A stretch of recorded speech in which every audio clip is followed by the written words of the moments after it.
Yesus kekasih jiwaku,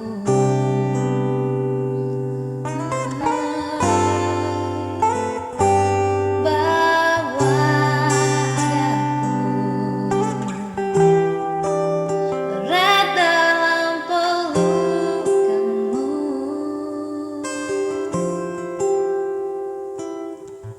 menikmati kasih dan indahnya hadiratmu.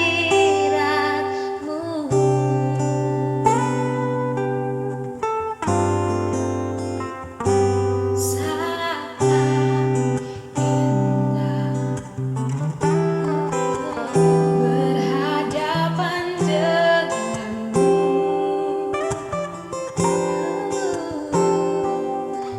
memandang wajahmu, Yesus kekasih jiwaku.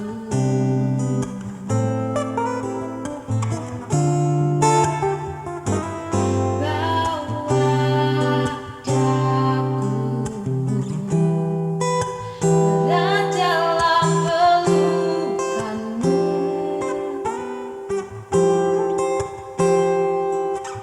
menikmati kasih-Mu dan indahnya hadirat-Mu.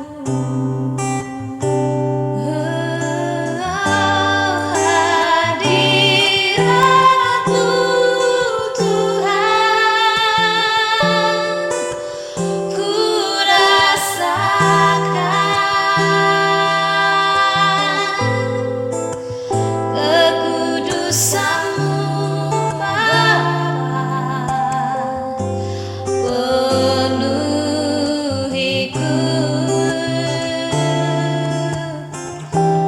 Ku rindu selalu diam dalam bait-Mu, menikmati kasih anugerah-Mu.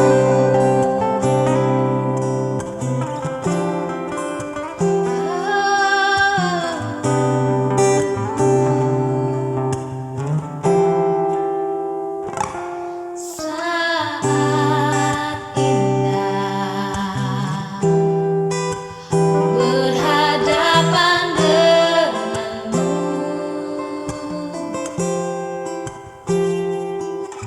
memandang wajahmu, Yesus kekasih jiwaku.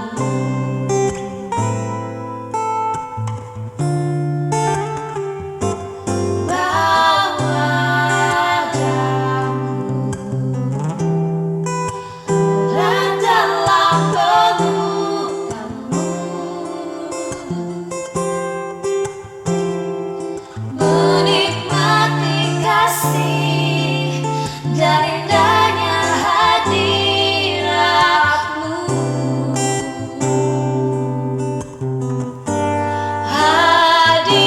Hadirat-Mu Tuhan, ku rasakan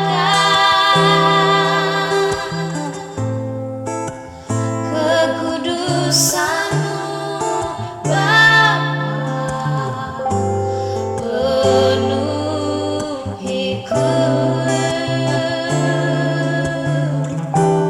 Ku rindu selalu diam dalam bait-Mu, menikmati kasih anugerah-Mu.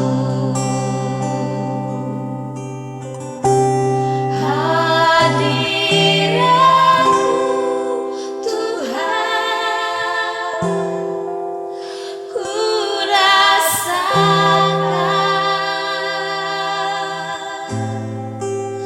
kekudusan-Mu Bapa, penuhiku.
Shalom, selamat hari Minggu kepada segenap Jemaat GBI Immanuel yang terkasih di dalam Tuhan.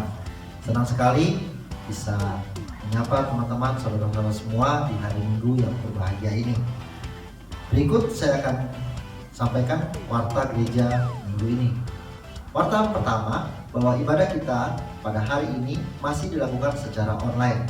Maka dari itu kami mengajak kepada segenap Jemaat GBI Immanuel terkasih untuk boleh bersiap di rumah masing-masing pukul 8.30 melalui channel YouTube. Warta yang kedua, pada hari ini siang pukul 11 siang ada ibadah youth yang akan dilakukan melalui aplikasi Zoom. Mari saya mengajak semua kaum muda, youth, muda-mudi GBI Immanuel untuk turut ambil bagian di dalam ibadah online pada hari ini. Warta ketiga, kelas pendalaman Alkitab akan tetap dilakukan besok hari Senin pukul 18.30 menggunakan aplikasi Zoom. Mari buat teman-teman segenap jemaat yang rindu untuk mendalami akan kebenaran firman Tuhan, mari ikut kelas pendalaman Alkitab. Warta selanjutnya, doa berantai. Untuk kaum ibu dan kaum muda yang sudah memiliki jadwal masing-masing yang disepakati, mari ikut dalam doa berantai. Khusus untuk kaum bapak, yuk kita jangan ketinggalan. Kita juga ikut ambil bagian di dalam doa berantai pukul 7 malam untuk kaum bapak. Mari kita siapkan waktu, siapkan hati untuk kita berdoa. Untuk pergumulan pribadi, pergumulan keluarga, mari kita juga doakan bagi bangsa dan negara kita. Biarlah kita semua boleh melalui kemelut pandemi virus corona ini dengan baik. Dan juga kita doakan buat mereka yang sudah terpapar, untuk boleh Tuhan jamah, Tuhan sembuhkan, dan boleh menjadi saksi di mana mereka berada. Demikian pengumuman kita hari ini. Tetap semangat, tetap berdoa, dan tetap sehat. Tuhan Yesus memberkati. Amin.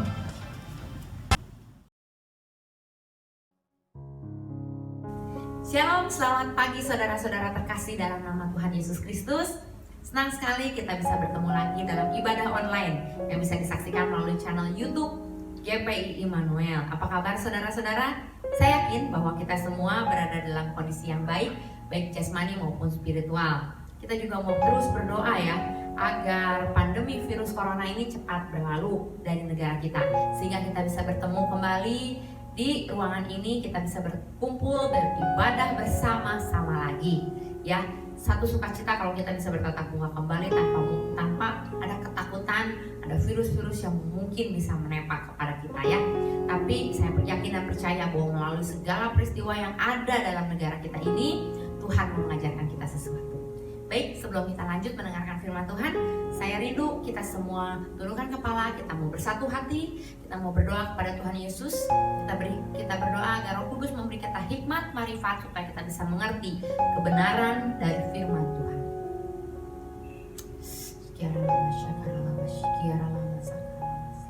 Tuhan Yesus yang baik, terima kasih untuk kebaikan-Mu dalam kehidupan kami. Terima kasih Tuhan bahwa kami telah sampai pada hari ini semuanya karena kasih karunia-Mu saja. Tidak ada satupun dari kekuatan dan kegagahan kami yang memampukan kami tiba pada hari ini. Tuhan, oleh karena itu kami sangat mengucap syukur kepadamu. Tuhan, kami juga berdoa ya Bapa, kiranya Roh Kudus menjamah setiap hati kami Tuhan, pada saat kami mendengarkan firman-Mu ya Tuhan, agar setiap firman yang disampaikan oleh hamba-Mu ini ya Tuhan, menjadi satu benih yang tertanam di hati yang subur di setiap jemaat-Mu ya Bapa. Berikan sikap hati yang sesuai kepada setiap jemaat-Mu di tempat ini, sehingga benih itu dapat tertanam, tumbuh, dan berbuah melalui kehidupan mereka. Biarlah Tuhan, kami mau serahkan waktu ini ke dalam tangan-Mu. Firman yang sebentar akan kami dengar akan menjadi bekal bagi kehidupan kami. Urapi hamba-Mu yang akan berkata-kata Tuhan. Jangan biarkan ya Bapa, hamba-Mu mencuri kemuliaan-Mu, tapi biarlah semua yang hamba-Mu katakan berasal dari Roh Kudus. Di dalam nama Tuhan Yesus Kristus kami sudah berdoa dan mengucap syukur. Haleluya, haleluya. Semua yang percaya berkata amin. Amin, puji nama Tuhan. Bapak Ibu sekalian, hari ini tema khotbah saya adalah tentang peperangan rohani ya. Kita mau baca dari Efesus 6 ayat 10 sampai 20. Mari kita buka bersama Efesus 6 ayat 10 sampai 20. Saya akan bacakan untuk Bapak Ibu ya. Perlengkapan rohani. Akhirnya Hendaklah kamu kuat di dalam Tuhan, di dalam kekuatan kuasa-Nya. Kenakanlah seluruh perlengkapan senjata Allah supaya kamu dapat bertahan melawan tipu muslihat iblis. Karena perjuangan kita bukanlah melawan darah dan daging, tetapi melawan pemerintah-pemerintah, melawan penguasa-penguasa, melawan penghulu-penghulu dunia yang gelap ini, melawan roh-roh jahat di udara. Sebab itu, ambillah seluruh perlengkapan senjata Allah, supaya kamu dapat mengadakan perlawanan pada hari yang jahat itu dan tetap berdiri sesudah kamu menyelesaikan segala sesuatu. Jadi, berdirilah tegak, berikat pinggangkan kebenaran, berbaju jirahkan keadilan, kakimu berkasutkan kerelaan untuk memberitakan Injil damai sejahtera. Dalam segala keadaan, pergunakanlah perisai iman, sebab dengan perisai itu kamu akan dapat memadamkan semua api dari si jahat. Dan terimalah ketopong keselamatan dan pedang roh, yaitu firman Allah. Dalam segala doa dan permohonan, berdoalah setiap waktu di dalam roh, dan berjaga-jagalah di dalam doamu itu dengan permohonan yang tak putus-putusnya untuk segala orang kudus, juga untuk aku, supaya kepadaku, jika aku membuka mulutku, dikaruniakan perkataan yang benar, agar dengan keberanian aku memberitakan rahasia Injil yang kulayani sebagai utusan yang dipenjarakan. Berdoalah supaya dengan keberanian aku menyatakannya sebagaimana seharusnya aku berbicara. Amin. Demikian pembacaan firman Tuhan. Berbahagialah setiap orang yang mendengar dan melakukannya. Saudara, kita mau lihat ayat ini mungkin sering sekali kita dengar ya. Ayat ini sering sekali kita baca. Mungkin kita sudah merasa, wah saya tahu tentang ayat ini. Pesan Paulus kepada setiap umat Tuhan mengenakan perlengkapan rohani. Tapi pertanyaannya, sudahkah kita mengenakan perlengkapan rohani? Sudahkah kita mengenakan segenap pakaian, mengenakan segenap senjata Allah dalam tubuh kita, dalam kehidupan kita? Sudahkah? Kita mau kupas satu persatu apa sih maksud dari ayat ini. Bapak Ibu Saudara sekalian yang terkasih, kita lihat ya, kalau kita baca perlengkapan senjata Allah ini, peperangan rohani, apa makna yang terkandung di dalamnya? Kita lihat, ketika kita menggunakan perlengkapan peperangan, berarti apa yang terjadi? Dalam hidup kita ada peperangan. Saudara, hidup ini adalah sebuah peperangan. Jadi, sebagai orang Kristen, kita tidak boleh santai. Jangan santai-santai. Santai aja. Hidup saya masih panjang. Saya masih muda. Dosa-dosa dikit gak apa-apa. Masih ada batas toleransi. Kita selalu membuat allowance, membuat keringanan-keringanan buat hidup kita. Terlalu santai. Bisa besok. Ayo kita membaca firman. Besok lagi. Ayo kita Bible study. Bosen lah, males. Ayo kita ikut seminar. Pembicaranya tidak menarik. Atau ayo kita ikut pelayanan. Tergantung siapa pasangan pelayanan saya. Kalau orangnya nyebelin mah gak mau. Buat siapa kita pelayanan? Pelayanan kita tampak enak-enakan, membiarkan dosa-dosa tertentu dalam hidup. Ya, kita merasa bahwa dosa-dosa kecil masih oke lah, masih bisa ditoleransi. Kita tidak sungguh-sungguh mencari firman Tuhan. Hidup ini peperangan Bapak Ibu. Jangan lupa. Nah, sekarang pertanyaannya, perang. Kapan perangnya? Kalau kita baca di ayat yang 10 berkata apa? Akhirnya, atau bahasa Inggrisnya bisa dikatakan finally. Apa itu artinya? Akhirnya kita, kalau kita baca, akhirnya hendaklah kamu kuat di dalam Tuhan. Akhirnya, finally, berarti intinya kita sudah ada di dalam situ. Sudah ada di dalam peperangan itu. Kapan peperangan itu? Sekarang Bapak Ibu. Bukan besok, bukan nanti, bukan tahun depan. Sekarang. Hidup kita ini berperang. Kapan perangnya? Sekarang. Berapa lama perangnya? Setiap saat. Kenapa saya bisa berkata itu? Karena Rasul Paulus mengatakan, akhirnya dalam Tuhan, di dalam kekuatan kuasa-Nya. Jadi, Bapak Ibu, jangan berpikir bahwa perang itu nanti Armageddon, perang itu nanti akhir zaman, perang itu nanti kalau antikrisnya udah muncul. No. Setan tidak berperang nanti, setan berperangnya sekarang. Kalau kita lihat ya, di ayat yang ke-13 dikatakan apa? Sebab itu ambillah seluruh perlengkapan senjata Allah, supaya kamu dapat mengadakan perlawanan pada hari yang jahat itu dan tetap berdiri.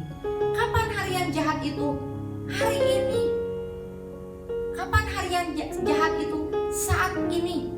Ingat Bapak Ibu, setan itu tidak pernah akan berhenti mengincar kita.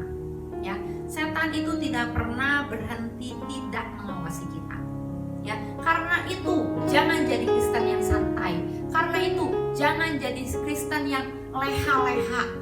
Tapi Pak Paulus mengingatkan kita, kenakanlah seluruh senjata Allah. Kapan? Akhirnya, sekarang ini saatnya. Ya, Bapak Ibu, kita lihat di sini Rasul Paulus mengatakan, karena perjuangan kita bukanlah melawan darah dan daging. Ayat 11 ya, saya ulangi ya. Kenakanlah seluruh perlengkapan senjata Allah, supaya kamu dapat bertahan melawan tipu muslihat iblis. Karena peperangan kita bukanlah melawan darah dan daging, tetapi melawan pemerintah-pemerintah, melawan penguasa-penguasa, melawan penghulu-penghulu dunia yang gelap ini, melawan roh-roh jahat di udara. Bapak Ibu sekalian, ini perlu kita ingat baik-baik ya. Dalam peperangan ini, musuh kita bukanlah manusia. Pada saat menulis ayat ini atau surat ini, Paulus sedang ada di dalam penjara. Tetapi dia tidak dalam posisi marah atau benci kepada orang yang memenjarakan. Kenapa? Karena dia sadar bahwa peperangan Rasul Paulus, peperangan umat Tuhan, peperangan kita sebagai orang percaya bukan melawan manusia, tetapi melawan bukan melawan manusia, darah dan daging, tetapi melawan pemerintah-pemerintah, penguasa-penguasa, penghulu-penghulu, roh-roh jahat di udara. Sama seperti sekarang kita sedang melawan virus corona. Bisa kelihatan virusnya? Enggak, Bapak Ibu. Bahkan kita nggak tahu itu virus ada di mana. Tapi virus itu menyebabkan kematian. Banyak orang merasa nggak kelihatan, nggak perlu waspada. Tiba-tiba sakit, dan besoknya dia sudah dipanggil Tuhan. Lalu bagaimana? Kapan kita tahu virus itu menyerang? Sama, serangan-serangan setan juga sama seperti virus corona itu. Virus-virus apa? Bukan cuma virus corona yang mengancam kehidupan kita. Virus sakit hati, virus menghakimi, virus suka menjelekkan orang lain, virus dengki melihat orang lain, virus iri melihat kesuksesan orang lain. Kalau ada orang sukses, oh itu aja saya bisa. Kalau ada orang berhasil, Tuhan kok dia berkati saya enggak. Virus sirik bahkan berani komplain sama Tuhan. Kenapa dia diberkati saya enggak? Nggak kelihatan kan Bapak Ibu? Nggak sama seperti virus corona. Kita nggak tahu virus itu dibawa sama siapa. Mungkin kita bertemu dengan seseorang, orang itu imunnya sehat, dia tidak sakit, tapi ketika virus itu terpapar sama kita, ketika daya tahan tubuh kita sedang tidak fit, lalu virus itu menyerang dan membuat kita sakit. Nah, Bapak Ibu, harus kita pahami bahwa peperangan kita ini tidak melawan manusia, tapi melawan roh-roh jahat, penghulu-penghulu, pemerintah-pemerintah, melawan penguasa-penguasa. Artinya apa? Bukan manusia. Jadi Bapak Ibu, kalau Bapak Ibu masih menyimpan kepahitan, masih menyimpan peperangan dalam hati terhadap manusia, kita harus bertobat. Karena musuh kita itu bukan manusia. Lihat, pada saat saudara mendapat perlakuan yang menjengkelkan dari seseorang, apa yang mau kita lakukan? Ngelawan balik, marah balik, emosi balik, ngejelekin balik. Apakah sikap seperti itu? Ingat Bapak Ibu, bahwa musuh kita bukanlah seorang manusia, tapi musuh kita adalah setan. Setan akan menggunakan segala banyak cara untuk memanipulasi kita. Karena itu apabila kita masih menyimpan kebencian, menyimpan akar pahit, menyimpan ketidaksukaan kepada manusia, cepat-cepatlah bertobat, datang ke kaki Tuhan, minta ampun supaya Tuhan merestore, memurnikan kembali hati kita. Amin. Kita lanjutkan. Kita lihat ya di ayat 12. Mengatakan apa? Karena perjuangan kita bukanlah melawan darah dan daging, tetapi melawan pemerintah-pemerintah, penguasa-penguasa, penghulu-penghulu dunia yang gelap ini, melawan roh-roh jahat di udara. Kita lihat musuh kita adalah setan, dan kita bisa lihat di sini ya bahwa setan itu yang pertama banyak. Kenapa? Ada pemerintah-pemerintah, jamak kan, penguasa-penguasa, jamak, penghulu-penghulu, jamak. Benar? Bukan disebutnya cuma pemerintah aja kan, tapi pemerintah berarti ada banyak. Dan ada sebutannya pemerintah, naik lagi ke penghulu, naik lagi ke penguasa-penguasa, naik lagi ke roh-roh jahat di udara. Berarti ada apa? Ada kuasanya. Jadi ada tahapan-tahapannya. Mungkin ada setan cemen yang rada naik level sedikit, ada yang lebih jago sedikit, dan ada yang jagoannya ceritanya. Ya. Jadi Bapak Ibu, jangan pernah berpikir bahwa ada setan yang baik. Jangan pernah berpikir bahwa ada yang namanya white magic. Bapak Ibu ingat, kita sebagai orang percaya tidak percaya kuasa-kuasa lain di luar dari kuasa Tuhan Yesus Kristus. Amin. Ingat, dan yang keempat, setan itu cerdik. Ya. Yang pertama, setan itu banyak. Yang kedua, dia kuat, ya. Yang ketiga, setan itu jahat. Kenapa jahat? Ya. Gelap. Dan roh-roh jahat di ayat ke-12 dikatakan. Dan kata-kata si jahat yang di ayat 16 itu, di ayat 16 kita bisa lihat ya.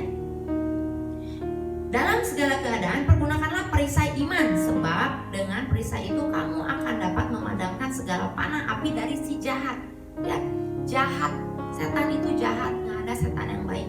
Jadi jangan pernah ada dalam perpikiran kita, oh jin hitam, jin kuning, jin biru, jin merah, jin putih, nggak ada Bapak Ibu. Setan itu jahat, ya. Jadi kita tidak boleh mentoleransi apapun itu. Yang keempat, setan itu cerdik atau lihai. Lihat ya, di ayat 11 bilang apa? Kenakanlah seluruh perlengkapan senjata Allah supaya kamu dapat bertahan melawan tipu muslihat iblis. Ya, jadi di sini ditekankan bahwa iblis itu lihai, menipu. Dia nggak akan datang ke kita dengan penampakan gendrowo, dengan penampakan yang serem-serem, dengan penampakan kuntilanak. Enggak. Kenapa? Karena belum apa-apa udah kita tangking langsung dalam nama Yesus. Setan itu kerjanya halus. Dia akan memanipulasi kita sampai kita terlena, sampai kita tidak tahu siapa yang membawa virus itu kepada kita. Tapi yang pasti virus itu tiba-tiba terpapar dalam tubuh kita, dalam hidup kita. Ya kan? Sama dengan kasus yang sekarang, kita nggak pernah tahu siapa yang menularkan kepada kita. Kalau kita tahu, ya kita udah siap-siap pakai hazmat semua, pakai masker, pakai kacamata. Tapi kita nggak pernah tahu siapa yang nularin kita. Nah, karena itu Bapak Ibu, di luar konteks, saya menghimbau sekali lagi, hal yang paling baik untuk kita lakukan saat ini adalah social distancing. Jadi jangan pernah berpikir bahwa waduh, social distancing menjauhkan saya dari Tuhan, social distancing menjauhkan saya dari saudara-saudara terkasih, social distancing membuat saya menjadi orang egois. Enggak, social distancing adalah cara yang paling baik saat ini untuk menjaga hidup saudara dan saya. Dan menurut saya itu adalah hikmat dari Tuhan yang diberikan kepada Bapak Presiden kita, pada orang-orang yang ada di atas di pemerintahan kita, supaya menghimbau rakyatnya mengadakan social distancing. Untuk saat ini itu adalah cara yang paling baik menjaga hidup kita dan menjaga orang-orang yang kita kasih. sampai kita menjadi pembawa virus juga. Jangan sampai kita terpapar virus, itu kita nggak mau. Yang kedua, jangan sampai kita yang membawa virus. Amin. Itu himbauan bagi Bapak Ibu. Stay at home tetap ya. Nah, kalau kita kembali tadi ya kepada kebenaran firman Tuhan yang mengatakan bahwa setan itu cerdik dan lihai, tipu muslihat, penuh dengan tipu muslihat. Karena itu kita juga harus berjaga-jaga, harus waspada, sama seperti saat ini. Berjaga-jaga dan waspada, bukan parno, tapi waspada. Ya. Menghadapi musuh seperti ini, bisakah kita menang? Waduh, gak kelihatan musuhnya. Waduh, gak kelihatan virusnya. Lalu bisakah kita menang? Lihat, di ayat 11 dikatakan apa di situ? Kenakanlah seluruh perlengkapan senjata Allah supaya kamu dapat bertahan melawan tipu muslihat iblis. Dapat bertahan. Ayat yang ke-13 dikatakan apa? Sebab itu ambillah seluruh perlengkapan senjata Allah supaya kamu dapat mengadakan perlawanan pada hari yang jahat itu dan tetap berdiri sesudah kamu menyelesaikan segala sesuatu. Jadi kalau kita lihat ya, ketika kita mengenakan seluruh perlengkapan senjata Allah, satu, kita dapat bertahan melawan tipu muslihat iblis. Kedua, kita bisa mengadakan perlawanan pada hari yang jahat itu. Ketiga, kita bisa tetap berdiri sesudah kita menyelesaikan segala sesuatu. Artinya apa? Sesudah kita berperang, kita masih tetap berdiri. Bukan dalam keadaan mati, tapi dalam keadaan menang. Nah, lalu sekarang pertanyaan berikutnya, bagaimana caranya supaya kita tetap menang? Bagaimana caranya supaya kita bisa melawan? Bagaimana caranya supaya kita bisa melawan tipu muslihat, mengadakan perlawanan? Bagaimana? Yang pertama, kalau kita mau belajar dari ayat yang 10, hendaklah kamu kuat di dalam Tuhan, di dalam kekuatan kuasanya. Yang pertama adalah kita bersandar kepada Tuhan. Ya, jelas kita tidak bisa menang dengan kekuatan kita sendiri. Amin. Siapa manusia mau ngelawan setan? Siapa manusia mau ngelawan penghulu-penghulu di udara? Dikasih virus corona aja kita geber, diem di rumah nggak berani ngapa-ngapain? Siapa? Tapi hanya Tuhan, hanya kekuatan yang dari Tuhan yang memampukan kita untuk kuat, untuk menang. Jadi kalau kita tahu kekuatan kita hanya dari Tuhan, apa kita mau menjauh dari Tuhan? Hanya orang bodoh yang mau menjauh dari Tuhan. Jadilah pintar, bersandarlah kepada Tuhan. Amin Bapak Ibu. Kita tidak bisa menang dengan kekuatan kita sendiri, dengan kekuatan manusia lainnya, dengan saudara kita, dengan orang tua kita. Tetapi kita hanya bisa menang dengan kekuatan Tuhan. Ya, kalau kita lihat dalam bahasa Yunaninya, kata hendaklah kamu kuat ini adalah endunamouste, yang artinya kalimat perintah yang dilakukan terus menerus. Ya, dan kalau kita kita baca di terjemahan lain, ini berkata apa? Be ye empowered, yang artinya itu adalah kalimat pasif. Be ye empowered apa artinya? Bahwa kita diberi kekuatan oleh sesuatu di luar kita. Ya, jadi hendaklah kita kuat dengan kekuatan dari sesuatu yang di luar kita, yaitu apa? Tuhan itu sendiri. Ya, jadi kekuatan itu hanya datang dari Tuhan. Tetapi siapa yang dikuatkan? Kita yang mau dikuatkan. Hendaklah kita kuat. Karena itu kita tidak boleh menjauh dari sumber kita. Bersandar kepada sumber kekuatan kita, yaitu Tuhan Yesus Kristus. Amin. Jangan pernah kita berpikir bahwa kita bisa berdiri dengan pikiran kita sendiri, bahwa kita bisa bekerja dengan kekuatan kita sendiri, bahwa kita bisa makan dengan kekuatan kita sendiri. Halo. Bahkan kita bernafas pun kita dapat dari Tuhan. Pagi hari kita bangun melihat matahari pun itu kita dapat dari Tuhan. Bersandarlah pada Sang Pemberi kekuatan. Sandarkanlah hidup kita kepada Tuhan, bukan kepada kekuatan kita sendiri. Amin. Nah, itu yang pertama. Cara kita menang yang pertama adalah bersandar kepada Tuhan. Yang kedua, di ayat yang 11 dikatakan apa? Kenakanlah. Kalau kita baca kembali, kenakanlah seluruh perlengkapan senjata Allah. Nah, Bapak Ibu, kenakanlah seluruh perlengkapan senjata Allah. Yang namanya kenakan artinya kita memakai. Kalau kita memakai baju, kalau kita orang dewasa, kita akan memakai baju sendiri. Kecuali kita adalah anak kecil, anak bayi. Anak saya Philip udah umur 8 tahun, mau 9 tahun ini. Mulai dari kelas 1 SD, dari umur 6 dia sudah pakai baju sendiri. Anak saya William umur 2 tahun masih dipakein bajunya. Lihat perbedaannya. Ketika seseorang sudah dewasa, dia akan menggunakan pakaiannya sendiri. Jadi kata-kata kenakanlah seluruh perlengkapan senjata Allah, apa artinya? Kita yang memakainya dalam kehidupan kita. Kita yang mengenakannya dalam tubuh kita. Kita yang mengenakannya dalam hidup kita, dalam tubuh kita ini. Ya. Jangan kita berharap, oh karena kekuatannya dari Tuhan, ya udah saya mah duduk-duduk aja, tiba-tiba saya celing pakai baju. No. Apa itu artinya? Kenakanlah. Ada satu usaha, ada satu respon kita, ada satu effort kita untuk mengenakan segala perlengkapan senjata Allah tersebut. Allah sudah menyediakan perlengkapannya. Kita pakai satu persatu. Ya, sama seperti kita pakai baju. Baju kita sudah tersedia di lemari, tapi itu baju nggak mungkin nempel sendiri pada tubuh kita, bukan? Itu harus kita pakai satu persatu. Dan mulai celana, pakai baju, pakai sepatu, pakai jam tangan, kita pakai satu persatu sendiri. Berarti ada usaha, ada effort yang kita lakukan. Jadi itu kata kenakanlah itu bukanlah, kenakanlah perlengkapan Allah itu bukan hal yang pasif. Kita duduk diam tiba-tiba kita penuh dengan perlengkapan Allah. Tidak, itu adalah kalimat aktif yang harus kita kerjakan. Nah, Bapak Ibu, kalau kita mau lebih dalam lagi, kenakanlah seluruh perlengkapan senjata Allah. Berarti ada senjata-senjata yang bukan dari Allah. Jadi hati-hati Bapak Ibu.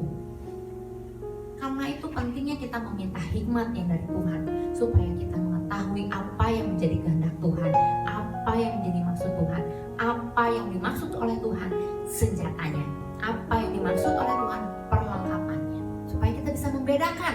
Jangan sampai kita ditipu oleh si iblis.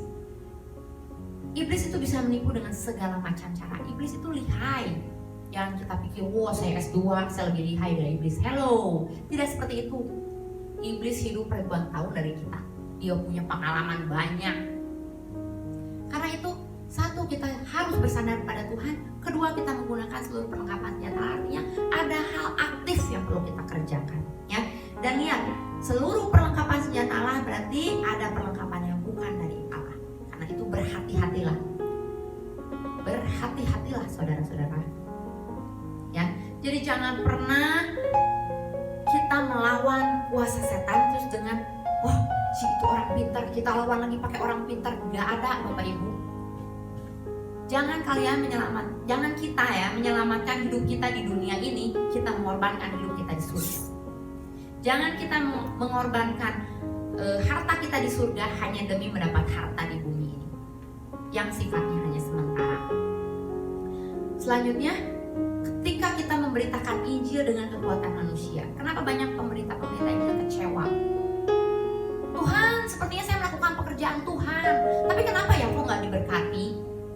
Karena kita mungkin perlu bertanya kepada Tuhan. Kita perlu berdoa kepada Tuhan. Apakah ini yang Tuhan inginkan?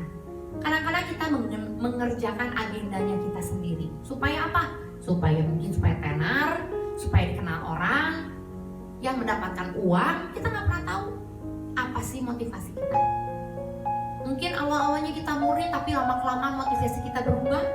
Cek hati kita, cek diri kita. Bagaimana dengan hati kita, kesungguhan kita, motivasi kita dalam mengerjakan semua pekerjaan-pekerjaan yang Tuhan percayakan.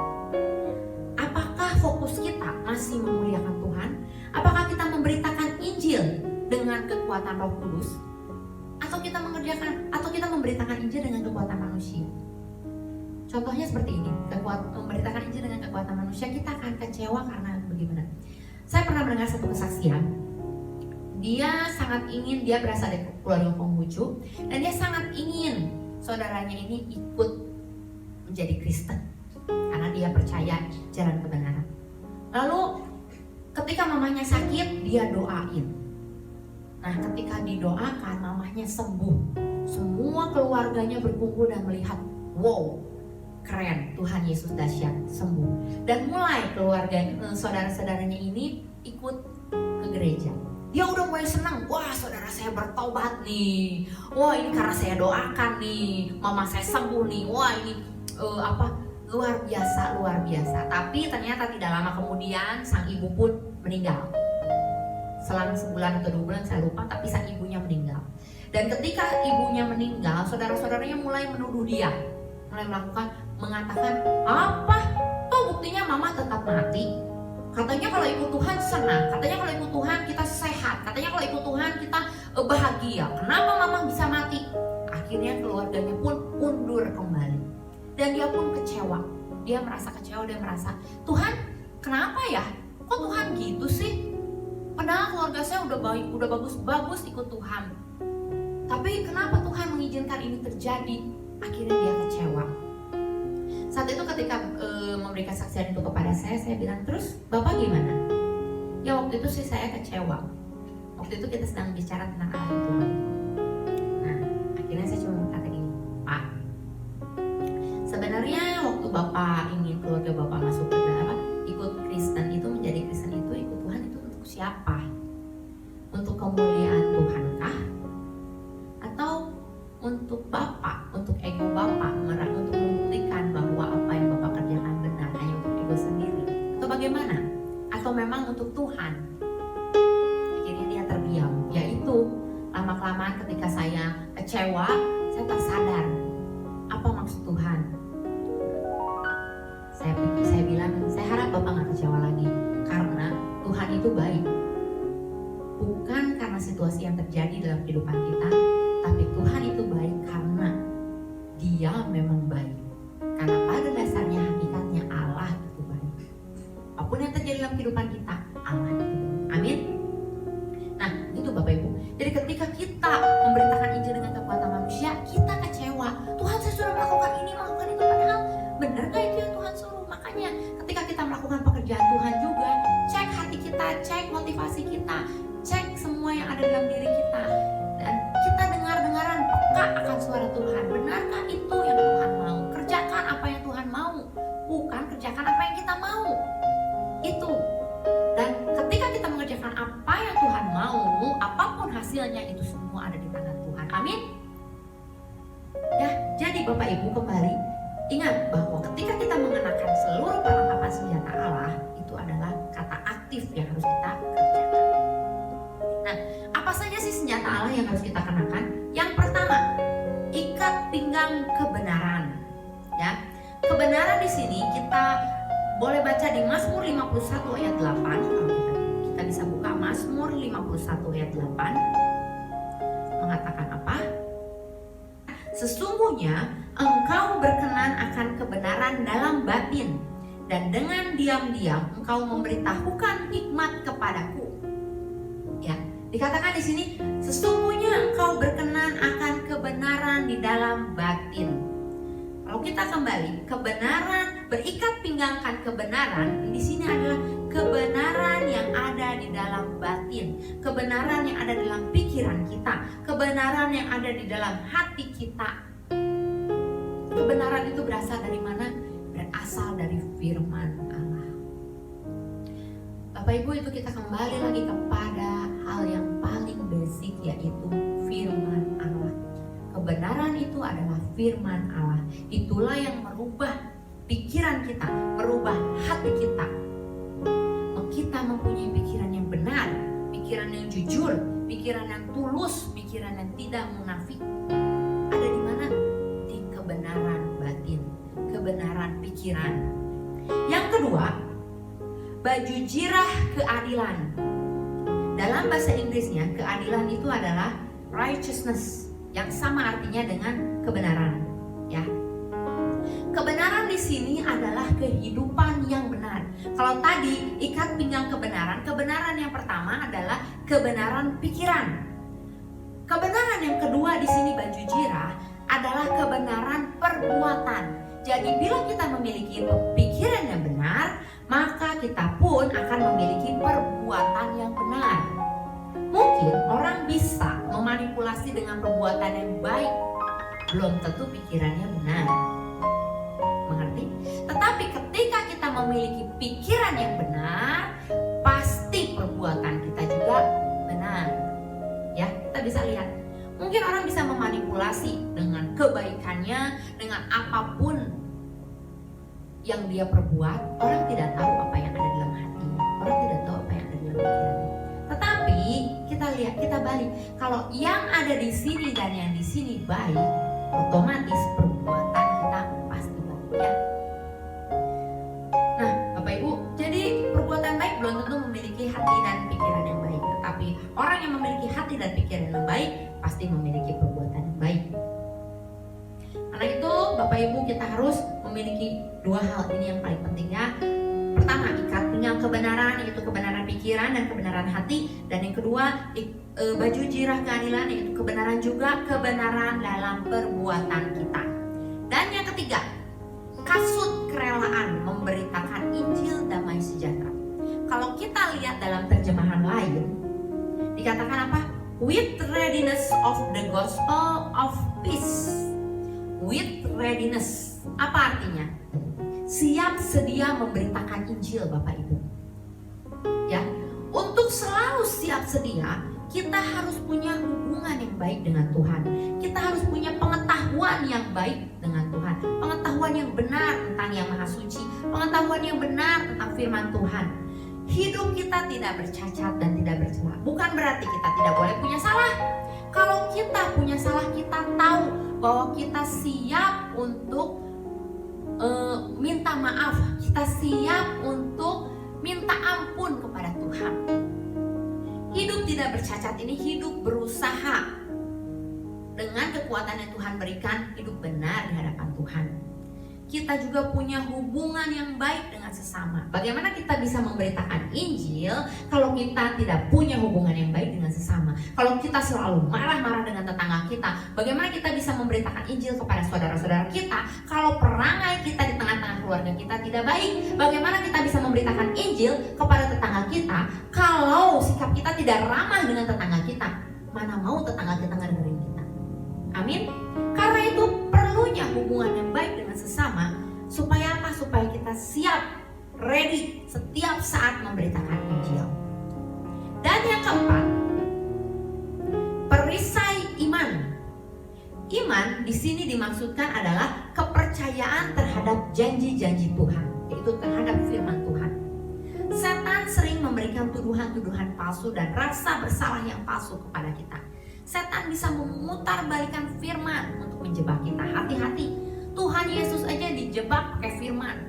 Hawa dijebak pakai firman. Hawa digoda oleh iblis juga pakai firman. Namun Hawa terjebak, Hawa jatuh. Karena apa? Karena dia membiarkan dirinya terjebak karena keinginan matanya.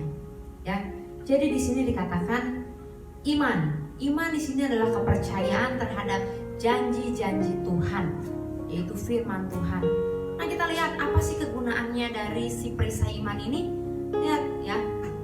Di sini jelas dikatakan pergunakan perisai iman, sebab dengan perisai itu kamu akan dapat memadamkan semua panah api dari si jahat. Lihat, si jahat tidak akan pernah berhenti melemparkan panah api kepada kita. Apapun itu bentuknya, gosip, sikap sirik, ingin punya apa yang orang punya, ingin melawan orang tua, ingin menyakiti hati anak, apapun itu. Tapi lihat, ketika kita punya perisai iman, kita tidak bisa melarang orang berbuat jahat kepada kita, tapi kita bisa memberi respon yang baik terhadap apa yang orang lain lakukan kepada kita. Ya, itu dengan apa? Dengan perisai iman. Karena ketika orang lain berbuat jahat kepada kita, sama seperti kita si iblis sedang memanahkan api pada kita. Tapi ketika kita punya perisai iman, orang mencoba membuat kita jatuh, orang mencoba tidak menghargai kita, orang mencoba untuk menjatuhkan kita, tapi tetap bisa berdiri, kita bisa memadamkan mengalahkan semua panah api dari si jahat lewat apa? Perisai iman kita. Iman kita adalah kepercayaan kita kepada firman Tuhan. Kita tidak tergoyahkan, tidak mendengar orang bicara apa, tidak mendengar orang kasih alternatif apa. Yang kita pegang, yang kita percaya hanyalah firman Tuhan. Amin. Lalu selanjutnya apa? Terimalah ketopong keselamatan dan pedang roh, yaitu firman Allah. Nah, ketopong keselamatan itu adalah apa? Harapan akan keselamatan kita di surga. Bapak Ibu, keselamatan kita di surga itu bukan main-main ya, bukan roman picisan kosong. Keselamatan kita di surga itu ya dan amin. Kenapa? Karena itu sudah dibuktikan oleh Tuhan Yesus ketika dia bangkit dari kubur. Minggu lalu kita baru merayakan Paskah. Itu membuktikan keselamatan kita itu iya dan amin. Kita akan diselamatkan di surga. Jadi jangan tukar keselamatan kita dengan kesenangan di bumi. Jangan tukar apa yang akan kita peroleh di surga, kesenangan-kesenangan kita di surga, dengan kesenangan-kesenangan sementara di bumi. Jangan tukar harta kita di surga dengan harta kita di bumi. Hanya sebentar kita punya harta di bumi, tapi kekal di surga. Apakah kita menukarkan sesuatu yang besar dengan sesuatu yang kecil? Jadilah pintar. Pedang roh, yaitu firman Tuhan. Pedang adalah satu-satunya senjata yang kita bisa pakai untuk bertahan dan melawan. Ya, kalau dalam perang, orang itu menggunakan pedang satu bisa untuk bertahan, kedua untuk melawan. Nah, karena itu di sini dikatakan pedang roh itu adalah firman Tuhan. Kita harus tahu firman Tuhan, menghidupi firman Tuhan, melakukan firman Tuhan. Karena itu adalah pedang. Ketika kita mau melawan si iblis, melawan si setan, kita menggunakan pedang. Ketika kita mau bertahan, kita menggunakan pedang. Apa? Firman Allah. Ya, sama dengan perisai tersebut, iman kita, kepercayaan kita terhadap firman Allah. Nah, pedang itu adalah firman Allah itu sendiri yang kita gunakan untuk menyerang. Firman Allah yang kita hidupi, kita gunakan untuk bertahan. Menyerang maksudnya apa? Menyerang ketika kita memberitakan Injil, kita serang iblis-iblis yang mencoba, kuasa-kuasa gelap yang mencoba mengganggu orang-orang yang mau kita injili. Ketika kita memberitakan Injil, kita mengajarkan firman Tuhan agar firman Tuhan itu dapat mengena dalam hati mereka. Bapak Ibu, tugas kita itu memberitakan Injil ya. Bukan membuat orang itu bertobat. Membuat seseorang bertobat itu adalah karunia Roh Kudus. Jadi, jangan pernah kecewa, jangan pernah putus asa atau jangan pernah sakit hati sama Tuhan ketika kita menginjili orang dan orang itu tidak bertobat atau orang itu malah menghina kita. No, itu bukan bagian kita. Terus kita lawan, kita hajar dia dengan kata-kata kita berusaha ngasih tahu bahwa dia salah. Enggak, firman Tuhan itu tidak dipakai untuk berantem. Firman Tuhan itu tidak dipakai untuk melawan manusia, tapi firman Tuhan itu dipakai untuk melawan setan, untuk melawan manipulasi iblis, untuk melawan penguasa-penguasa di udara itu. Ya, jadi tugas kita memberitakan Injil agar dia mendengar tentang kebenaran firman Tuhan. Tapi yang merubah hatinya, yang membuat dia bertobat, yang menjamah dia adalah Roh Kudus sendiri. Jadi Bapak Ibu, biarlah kita melakukan apa yang menjadi bagian kita, dan biarlah Roh Kudus bekerja sesuai dengan bagian Roh Kudus. Selanjutnya, kita sudah bersandar kepada Tuhan, sudah mengenakan segenap perlengkapan senjata Tuhan. Lalu apa yang harus kita lakukan? Di ayat yang ke-18 dikatakan apa? Berdoalah setiap waktu di dalam roh dan berjaga-jagalah di dalam doamu itu dengan permohonan yang tak putus-putusnya untuk segala orang kudus. Saudara-saudara sekalian, berdoa setiap waktu ini adalah kalimat aktif yang dilakukan terus-menerus. Namanya juga setiap waktu, setiap saat kita berdoa dalam roh. Bapak Ibu, jangan salah ya, berdoa di dalam roh itu bukan berdoa dalam bahasa roh. Oke? Jadi ini bukan menjadi satu barrier atau satu alasan untuk orang-orang yang tidak bisa bahasa roh. Saya nggak perlu berdoa, dan saya nggak bisa bahasa roh. Bukan. Dan juga bukan menjadi alasan untuk orang-orang yang bisa berbahasa roh menghakimi orang-orang yang tidak bisa berbahasa roh. Ya, Di sini dikatakan berdoa setiap waktu di dalam roh, artinya berdoa di dalam roh dan kebenaran, berdoa dengan tuntunan Roh Kudus. Bukan berarti kita harus mengeluarkan bahasa roh. Kalau kita bisa berbahasa roh dan kita berdoa dalam bahasa roh, itu baik. Tetapi kalau kita belum bisa berbahasa roh, kita berdoalah dengan tuntunan Roh Kudus, dipimpin oleh Roh Kudus. Artinya tidak ada halangan yang membuat kita untuk berhenti berdoa. Berdoa setiap waktu. Berjaga-jagalah di dalam doamu dengan permohonan yang tidak putus-putusnya. Jadi artinya apa? Jangan berhenti berdoa, terus senantiasa berdoa. Berdoalah senantiasa. Untuk siapa kita berdoa? Yang pertama untuk segala orang kudus. Siapa orang kudus? Orang-orang yang ada di sekeliling kita, orang-orang Kristen yang ada dalam komunitas kita, anak-anak Tuhan, orang-orang percaya yang bersama-sama dengan kita, tubuh Kristus yang ada bersama-sama dengan kita. Di gereja ini, di GPI Immanuel, kaum ibu saling support, kaum bapak saling support, kaum muda, sekolah minggu, kita doakan semua keluarga-keluarga yang ada di sini. Kita doakan gembala sidang kita, pengurus-pengurus kita, para pelayan kita. Doakan juga semua orang-orang anak-anak Tuhan yang ada di kota Bandung. Kita nggak perlu dulu doakan yang jauh-jauh, ada di Papua lah, di Maluku lah, di Mentawai lah, di Amerika lah, di Cina lah. No, nggak usah terlalu jauh. Yang dekat dulu kita doakan. Keluarga kita, ayah ibu kita, adik-adik kita, kakak kita, sepupu kita, kerabat kita, teman sekantor kita.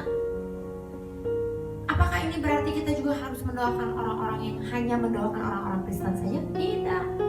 Doakan juga orang-orang yang belum mengenal Tuhan, belum membuka hati buat Tuhan. Karena siapa tahu orang tersebut juga memperoleh bagian dalam kasih karunia Tuhan. Tugas kita apa? Seperti yang tadi saya katakan, tugas kita hanya menginjil, memberitakan Injil. Kita kasih tahu kebenaran kepada mereka. Tapi yang menyentuh hati mereka, yang membuat mereka bertobat itu adalah Roh Kudus.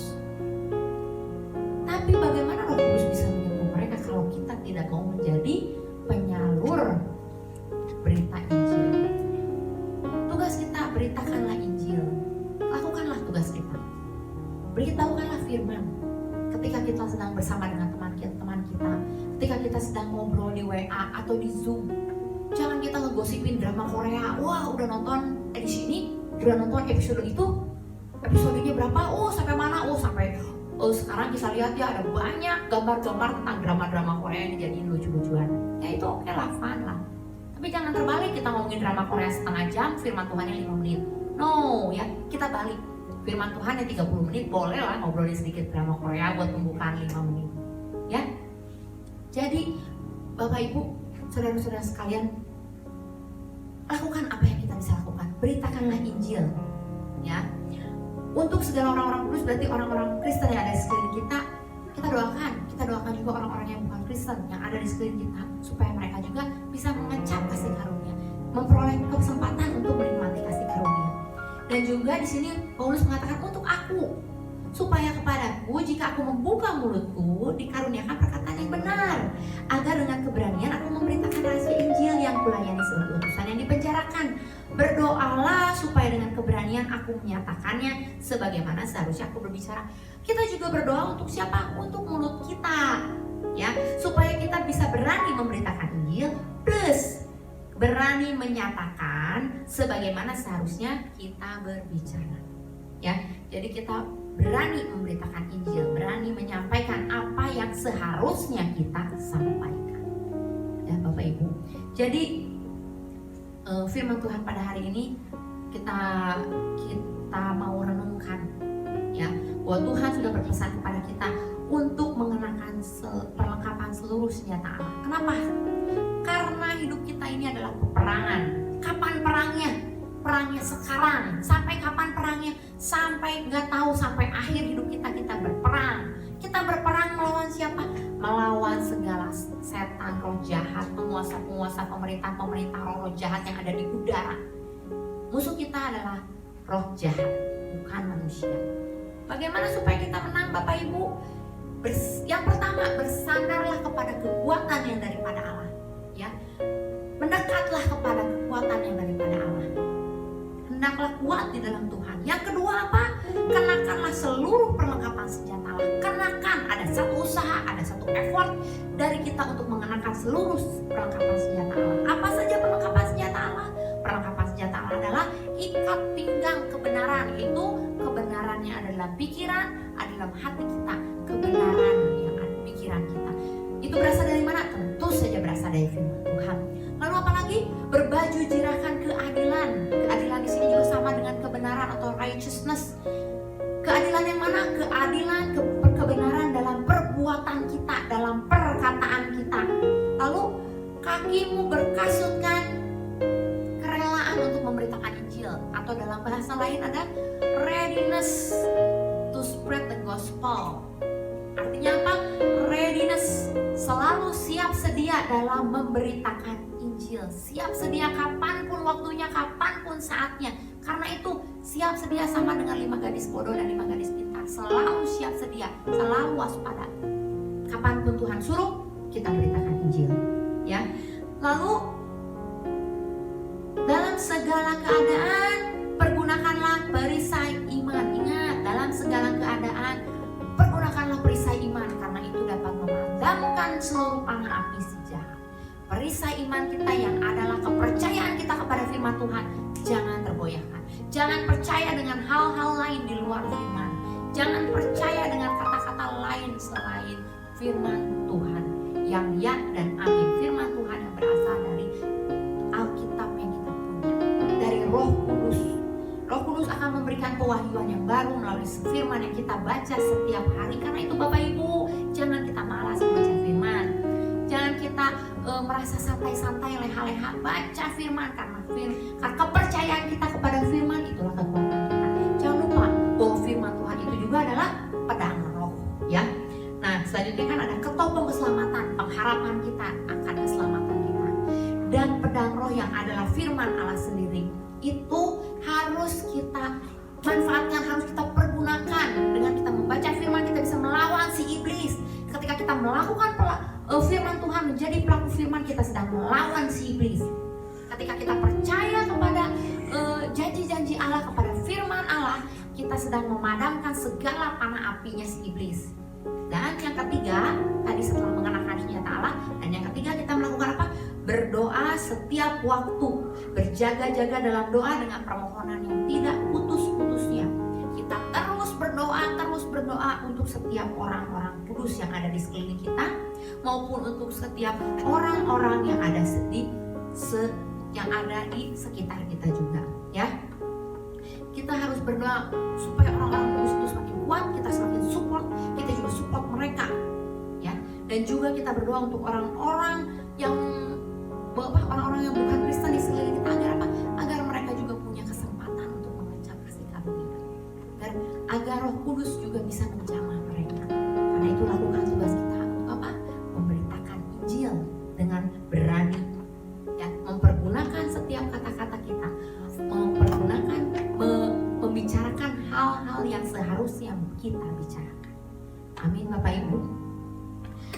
Penting bagi kita, hamba Tuhan, untuk tahu bahwa kita sedang berperang, bahwa kita perlu mengenakan segenap senjata Allah, dan bahwa kita harus berdoa dengan doa yang tidak putus-putusnya. Karena disitulah letak kekuatan kita, karena disitulah letak kemenangan kita bersama Tuhan. Amin. Puji nama Tuhan. Mari kita berdoa. Tuhan Yesus yang baik, terima kasih buat hari ini, buat pagi ini. Hamba-Mu sudah selesai berbicara Tuhan, tapi hamba-Mu percaya bahwa Roh Kudus akan terus bekerja di dalam hati setiap anak-anak-Mu yang mendengarkan firman ini. Tuhan, jadikan setiap kami pelaku-pelaku firman. Kami mau terus bersandar kepada kekuatan Allah. Kami mau mengenakan seluruh perlengkapan senjata Allah, dan kami mau terus berdoa dengan tidak putus-putusnya Tuhan, untuk orang-orang yang ada di sekeliling kami. Terima kasih Yesus, terima kasih.